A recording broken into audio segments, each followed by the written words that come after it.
नमस्कार दोस्तों, स्वागत है आप सभी का मेरे चैनल फिनोस्कोप में। तो आज हम लोग डिस्कस करने वाले हैं SBI magnum mid cap fund के ऊपर। वीडियो शुरू करने से पहले आप लोगों से मेरा एक ही रिक्वेस्ट है कि आप लोग मेरा वीडियो एंड तक देखें, और अगर आप लोगों को मेरा वीडियो पसंद आए तो आप लोग मेरा चैनल फिनोस्कोप लाइक शेयर और सब्सक्राइब कीजिए। तो चलिए लेट्स स्टार्ट। तो दोस्तों, ये जो फंड है, इस फंड को लॉन्च किया गया था 29 मार्च 2005 को, यानी कि ये तकरीबन 17 साल पुराना फंड है। और एज ऑन 31 दिसंबर 2021 इसका जो एयूएम है, इस फंड का जो एयूएम है वो है 6,803 करोड़, 6,803 करोड़। और इस फंड में आपको दोनों ही ऑप्शन मिल जाते हैं, यानी ग्रोथ और आईडीसीडब्ल्यू, ये दोनों ऑप्शन मिल जाते हैं। आईडीसीडब्ल्यू का मतलब है इनकम डिस्ट्रीब्यूशन कम कैपिटल विड्रॉल, यानी कि आप इस स्कीम में ग्रोथ ऑप्शन और डिविडेंड ऑप्शन दोनों में इन्वेस्ट कर पाएंगे। एग्जिट लोड की बात करें तो देखिए, इस फंड में एग्जिट लोड 1% लगता है, लेकिन वो सिर्फ एक ही सिचुएशन में लगता है, वो है अगर आप 1 ईयर के विद इन 1 ईयर अगर आप इस स्कीम से विड्रॉ कर जाते हैं, एग्जिट कर जाते हैं, तभी आपको 1% एग्जिट लोड आपके अमाउंट से डिडक्ट किया जाता है। लेकिन अगर आप 1 ईयर के बाद कभी भी इस स्कीम से एग्जिट करते हैं तो उस सिचुएशन में कोई भी एग्जिट लोड नहीं लगता है। ठीक है। और बेंचमार्क की बात करें तो इस फंड का जो बेंचमार्क है वो है Nifty mid cap 150 index TRI. TRI का मतलब है टोटल रिटर्न इंडेक्स। तो निफ्टी मिड कैप 150 इंडेक्स है, यानी कि ये जो फंड है ये फंड मिड कैप कैटेगरी का फंड है। और आप लोगों को नाम से ही पता चल रहा है कि SBI magnum mid cap fund है, यानी कि ये एक मिड कैप कैटेगरी का फंड है। ठीक है। तो चलिए आगे बढ़ते हैं। तो देखिए, अगर हम इस फंड का एक्सपेंस रेशियो की बात करें तो एक्सपेंस रेशियो इस फंड का है 1.94%, वही इसका कैटेगरी एवरेज है 2.14%। तो इससे हम ये कह सकते हैं कि इस फंड का जो एक्सपेंस रेशियो है ये कैटेगरी एवरेज से कम है। और अगर आप इस फंड में लमसम इन्वेस्ट करना चाहते हैं, यानी कि वन टाइम इन्वेस्टमेंट करना चाहते हैं, तो मिनिमम इन्वेस्टमेंट जो आपको करना पड़ेगा वो है 5,000 रुपये। और अगर आप एसआईपी मोड में यानी कि हर महीना इन्वेस्ट करना चाहते हैं तो इस सिचुएशन में जो मिनिमम इन्वेस्टमेंट आपको करना पड़ेगा वो है 500 रुपये हर महीना, 500 रुपीज़ पर मंथ। और इस फंड का जो फंड मैनेजर है वो है मिस सोहिनी अंदानी। अब दोस्तों, अगर हम इस फंड की पोर्टफोलियो क्लासिफिकेशन की बात करें तो हम ये कह सकते हैं कि ये जो फंड है ये एक प्योरली इक्विटी बेस्ड फंड है, क्योंकि इस फंड का जो एयूएम है उस एयूएम का 98.19% हिस्सा इक्विटी में इन्वेस्ट होता है और बाकी 1.81% हिस्सा कैश और कैश इक्विवेलेंट है। अब दोस्तों, अगर हम इस फंड का एसेट एलोकेशन की बात करें तो देखिए, ये जो फंड है ये एक मिड कैप कैटेगरीज का फंड है। तो जाहिर सी बात है कि इस फंड का मैक्सिमम एयूएम का जो मैक्सिमम हिस्सा है वो मिड कैप कैटेगरीज के स्टॉक में ही इन्वेस्ट होंगे। तो यहाँ पे आप देख सकते हैं कि इस फंड का 66.10% पैसा लगता है मिड कैप कैटेगरीज के स्टॉक में और 21.32% हिस्सा लगता है स्मॉल कैप कैटेगरीज के फंड में और 4.22% हिस्सा लगता है लार्ज कैप कैटेगरीज के स्टॉक में। ठीक है। तो इससे आप देख सकते हैं कि इस फंड में तीनों कैप्स का एक्सपोजर आपको मिलता है, small cap, mid cap, large cap. हालांकि मिड कैप का जो परसेंटेज है वो काफ़ी हाई है, क्योंकि ये एक मिड कैप कैटेगरीज का स्टॉक है, लेकिन क्योंकि 21.32% हिस्सा स्मॉल कैप कैटेगरीज में इन्वेस्ट होता है, तो इससे हम कह सकते हैं कि इसका जो रिटर्न है वो काफ़ी स्टेडी रिटर्न है। रिटर्न के बारे में हम आगे डिस्कस करेंगे, डिटेल डिस्कशन करेंगे इस वीडियो में। तो चलिए आगे बढ़ते हैं। तो आगे देखिए, अगर हम इस फंड का जो सेक्टर वाइज एलोकेशन है उसकी बात करें तो यहाँ पे आप देख सकते हैं कि ये जो फंड है, इस फंड का जो टोटल पैसा है उस टोटल पैसे को टोटल 16 सेक्टर्स में इन्वेस्ट किया गया है।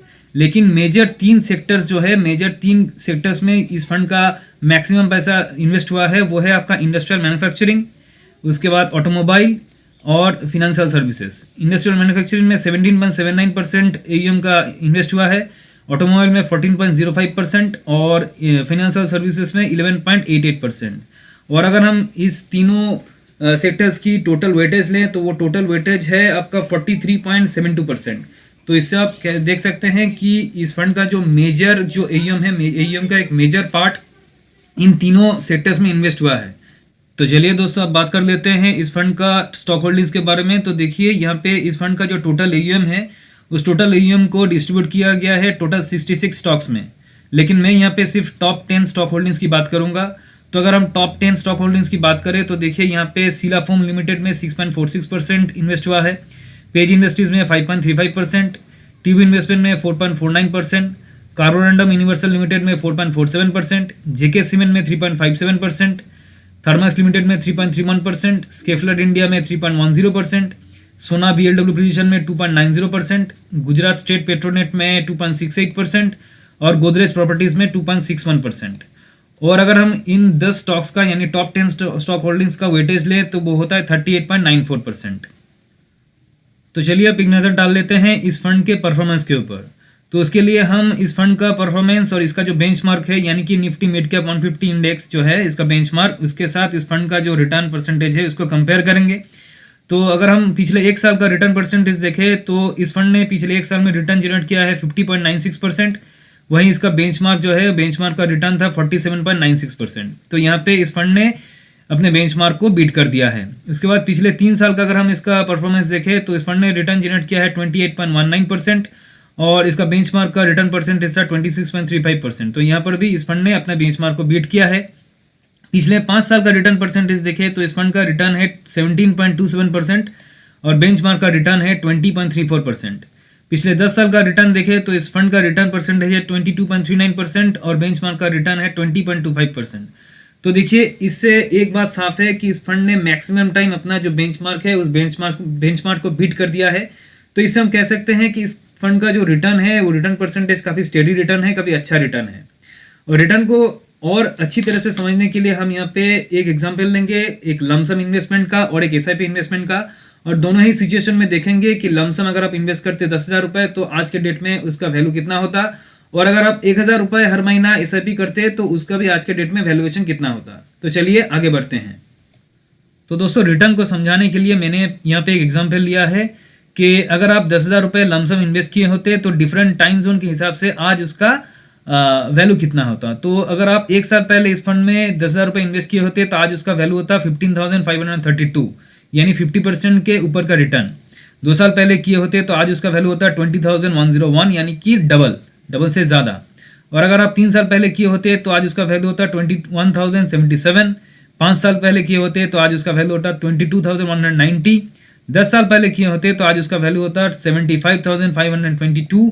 और अगर आप सिंस इंसेप्शन यानी कि जब ये फंड लॉन्च किया गया था तब अगर आप इस फंड में 10,000 रुपये इन्वेस्ट किए होते तो आज उसका वैल्यू होता 1,49,609। तो देखिए ये जो रिटर्न परसेंटेज है यानी कि इस फंड का जो परफॉर्मेंस है वो काफ़ी स्टेडी रिटर्न है, ग्रेजुअली इंक्रीजिंग रिटर्न है। और एक चीज़ यहाँ पे ध्यान दीजिएगा कि म्यूचुअल फंड में यानी कि अगर स्टॉक मार्केट या फिर म्यूचुअल फंड में इन्वेस्ट कर रहे हैं तो टाइम एक बहुत ही इंपॉर्टेंट फैक्टर होता है।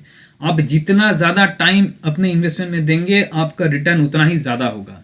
ठीक है, तो चलिए आगे बढ़ते हैं और आगे देखते हैं कि एसआईपी में इस फंड का रिटर्न कैसा है। तो एसआईपी रिटर्न समझाने के लिए मैं यहाँ पे एक एग्जांपल लिया है जहाँ पे मैंने अगर आप हर महीना 1,000 रुपये इन्वेस्ट करते, 1,000 रुपये का एसआईपी करते तो आज के डेट में डिफरेंट टाइम जोन के हिसाब से उसका वैल्यूएशन कितना होता। तो देखिए अगर आप 1 साल पहले एसआईपी स्टार्ट किए होते तो 1 साल में आप 12 महीने यानी कि 12 महीने में आप टोटल 12,000 रुपये इन्वेस्ट करते हैं तो आज उसका वैल्यू होता है 15,149।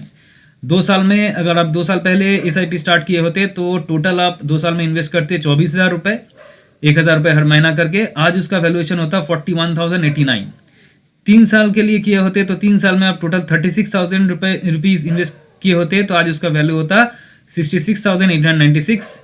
5 साल किए होते तो 5 साल में हर महीना 1,000 रुपये करके 5 साल में इन्वेस्टमेंट होता आपका 60,000 रुपये, जिसका वैल्यूएशन आज होता 1,14,256। और अगर आप 10 साल के लिए किए होते तो 10 साल में आप टोटल इन्वेस्ट करते 1,20,000 रुपये, हर महीना 1,000 रुपये करके, तो आज उसका वैल्यूएशन होता 3,68,923। तो फिर से दोस्तों जैसे मैंने बताया जितना आप टाइम देंगे इस इन्वेस्टमेंट में आप जितना टाइम देंगे उतना ही आपका जो रिटर्न परसेंटेज है, जो रिटर्न रहेगा वो उतना ही अच्छा होगा, उतना ही बढ़िया होगा। ठीक है, और एक बात देखिए एसआईपी में भी ये जो फंड है इस फंड का जो रिटर्न है वो काफ़ी स्टेडी रिटर्न है, काफ़ी अच्छा खासा रिटर्न जनरेट किया है इस फंड ने।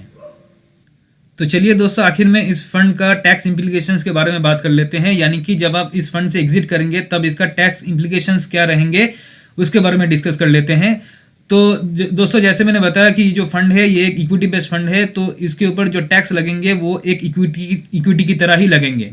तो अगर आप इस फंड से 1 साल के अंदर एग्जिट करते हैं तो उस सिचुएशन में अगर आपको प्रॉफिट होता है तो उस प्रॉफिट के ऊपर आपको टैक्स देना पड़ेगा, और वो जो टैक्स लगेगा वो है short term capital gain tax, और उस टैक्स का जो रेट रहता है वो at the rate of 15% impose किया जाता है। लेकिन अगर आप 1 साल के बाद इस स्कीम से एग्जिट कर जाते हैं तो उस सिचुएशन में अगर आपको प्रॉफिट होता है तो उस सिचुएशन में आपको long term capital gain tax आपके ऊपर इम्पोज किया जाएगा, और long term capital gain tax का जो रेट रहता है वो है 10%, एट द रेट ऑफ 10%।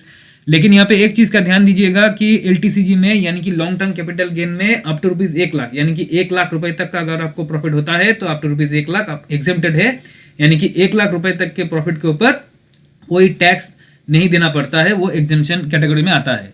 और डिविडेंड डिस्ट्रीब्यूशन की बात करें, यानी कि अगर आप इस स्कीम में, इस फंड में डिविडेंड स्कीम में इन्वेस्ट करते हैं तो हर साल आपको जो डिविडेंड मिलेगा वो डिविडेंड आपके टोटल इनकम के साथ जोड़ दिया जाएगा और आपके टैक्स स्लैब के हिसाब से आपको टैक्स भरना पड़ेगा। और यहाँ पे एक चीज़ का ध्यान दीजिएगा कि अगर आपको हर साल 5,000 रुपये से ज़्यादा डिविडेंड मिलता है हर महीना, तो उस सिचुएशन में आपको TDS डिडक्ट किया जाएगा आपके डिविडेंड से एट द रेट ऑफ 10%। ठीक है, तो दोस्तों आज हम लोगों ने डिस्कस किया SBI magnum mid cap fund के ऊपर। हमने इस फंड के AUM के बारे में जाना, सेक्टर वाइज एलोकेशन के बारे में जाना, पोर्टफोलियो एनालिसिस के बारे में जाना। तो लास्ट में एक ही सवाल कि क्या आप लोगों को इस फंड में इन्वेस्ट करना चाहिए। तो देखिए, अगर आपका जो पोर्टफोलियो है उस पोर्टफोलियो में बहुत ज़्यादा लार्ज कैप एक्सपोजर है और आप एक मिड कैप का एक्सपोजर पाना चाहते हैं तो आप इस फंड में इन्वेस्ट कर सकते हैं। एक चीज़ का ध्यान दीजिएगा कि ये जो फंड है ये एक मिड कैप कैटेगरी का फंड है, यानी कि इस फंड का जो रिटर्न परसेंटेज है वो लार्ज कैप से ज़्यादा रहेगा, स्मॉल कैप से कम रहेगा। लेकिन यहाँ पे और एक चीज़ का ध्यान दीजिएगा, क्योंकि ये एक मिड कैप कैटेगरी का फंड है तो इसका जो रिस्क फैक्टर है वो risk factor large cap categories fund से ज़्यादा है। हालांकि स्मॉल कैप कैटेगरीज का जो फंड है उससे कम है, लेकिन लार्ज कैप कैटेगरीज के फंड से इस फंड का रिस्क फैक्टर ज़्यादा है। तो इन चीज़ों को ध्यान में रखते हुए अगर आप एक मिड कैप कैटेगरीज के फंड का एक्सपोजर चाहते हैं तो बेशक आप इस फंड में इन्वेस्ट कर सकते हैं। तो उम्मीद करता हूं आज का ये वीडियो आप लोगों को पसंद आया होगा, और अगर आप लोगों को मेरा वीडियो पसंद आए तो आप लोग मेरा चैनल फिनोस्कोप लाइक, शेयर और सब्सक्राइब कीजिए। तो मिलते हैं एक नए टॉपिक में, नए वीडियो में। तब तक के लिए खुश रहिए, सेफ रहिए। Thank you.